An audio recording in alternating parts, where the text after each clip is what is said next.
السلام علیکم ورحمۃ اللہ. شہید سیالوی آپ سے مخاطب ہوں پاکستان سے.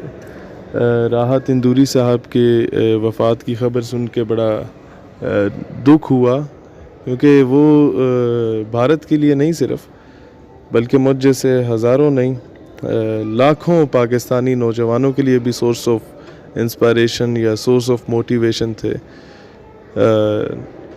جس طریقے سے وقت کے فرعون کو للکارتے تھے، جس طریقے سے بھلے ہی کوئی وزیر اعظم ہو مودی کی صورت میں، اس کو بتانا کہ تم دہشت گرد ہو، اسے بتانا کہ تم نے گجرات میں کیا کیا، آسام میں کیا کیا، جوناگڑھ میں کیا کیا، حیدرآباد دکن کی مکہ مسجد کے ساتھ کیا کیا، تم نے بابری مسجد کے ساتھ ماضی میں کیا کیا، یہ ساری چیزیں اوپنلی سٹیجوں پہ بتانا، یہ کام راحت اندوری کر سکتا ہے. اور ان کے بعد اگر کوئی کر سکتا ہے تو عمران پرتاپ گڑھی کر سکتا ہے. اور پھر اگر کوئی سیاست کے میدان میں کر سکتا ہے تو وہ آل انڈیا مجلس اتحاد المسلمین کے اکبر اویسی صاحب کر سکتے ہیں. تو people like them are the real source of motivation for Pakistanis as well. اور ان کا جو مزاح کا ایک انداز تھا، اس میں بھی جس طریقے سے تنقیدی جائزہ لیا کرتے تھے وہ بڑا زبردست تھا. اور اس کا ایک واقعہ چلیں آپ کے سامنے رکھتا چلتا ہوں کہ ایک جگہ محو گفتگو تھے عوام سے، تو باتوں باتوں میں کہہ دیا کہ سرکار چور ہے، یعنی حکومت جو ہے وہ چور ہے. تو انہیں اٹھا کے پولیس والے لے گئے. انہوں نے کہا آپ نے حکومت کے خلاف بات کی. کہتے کہ وہ کیسے؟ کہتے آپ نے بولا سرکار چور ہے. تو کہتے ہیں ہاں میں نے کہا، لیکن یہ تو نہیں کہا کہ پاکستان کی سرکار چور ہے یا ہندوستان کی سرکار چور ہے یا افغانستان کی سرکار چور ہے. تو پولیس والے غصے میں آ گئے. انہوں نے کہا آپ ہمیں بیوقوف بنا رہے ہیں، ہمیں نہیں معلوم کہ کہاں کی سرکار چور ہے. تو جب یہ مجمع میں بات سنایا کرتے تو عموماً مجمع لوٹ لیا کرتے. اور ان کا انداز بیاں ہمیشہ سے منفرد رہا، ہمیشہ سے میں سمجھتا ہوں کہ سینہ سپر رہے باطل قوتوں کے سامنے اور جابر و ظالم قوتوں کے سامنے. ایک نظم لکھی ہے انہوں نے جو کہ اکثر میں سنتا بھی ہوں اور اس کے کچھ الفاظ کو تبدیل کر کے پاکستان میں بھی سنا دیتا ہوں. وہ کچھ یوں ہے کہ بلکہ امریکن ایمبیسی میں ایک پروگرام تھا، جب میں تقریر بڑی سخت کر رہا تھا تو امریکن ایمبیسیڈر کی جو ٹیم تھی وہ کافی ناراض ہوئی. تو اس وقت میں نے یہ شعر پڑھ کے انہیں سنائے تھے. اور وہ اشعار کچھ یوں تھے کہ اگر ناراض ہیں ہونے دو، جان تھوڑی ہے، یہ سب دھواں ہے، کوئی آسمان تھوڑی ہے.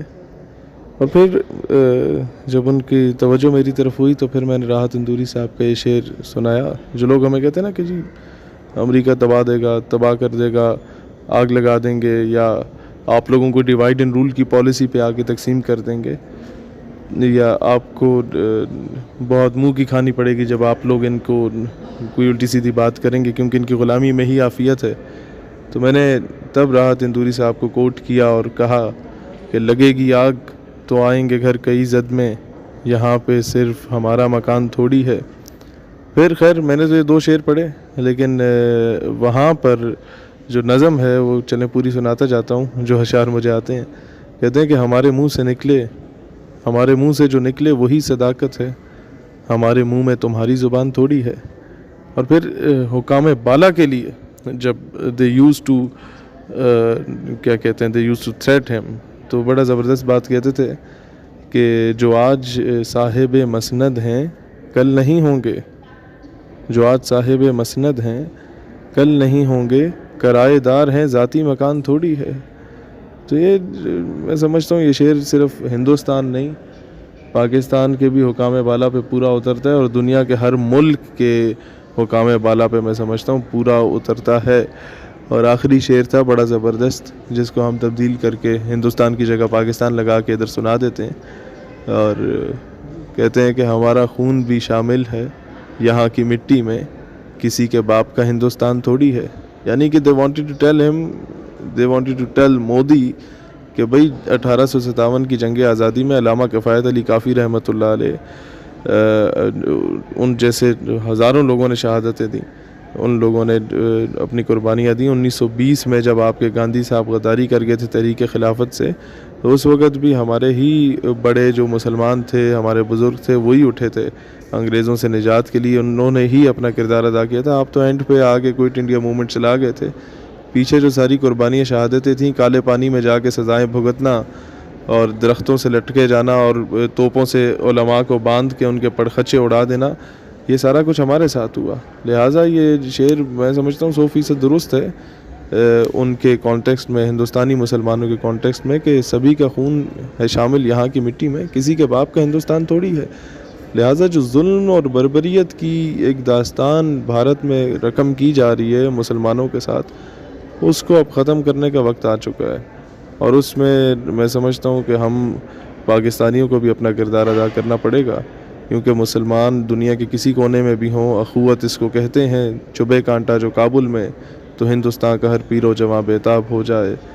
یوں تو سید بھی ہو، مرزا بھی ہو، اغواں بھی ہو، تم سبھی کچھ ہو، بتلاؤ تو مسلمان بھی ہو. اور بتانے رنگ و خون کو توڑ کر ملت میں گم ہو جا، نہ تو رانی رہے باقی، نہ ایرانی نہ افغانی. پاکستان ہمیشہ زندہ باد. ہندوستانی مسلمانوں کے لیے بہت زیادہ پیار. بہت شکریہ. جزاک اللہ خیر.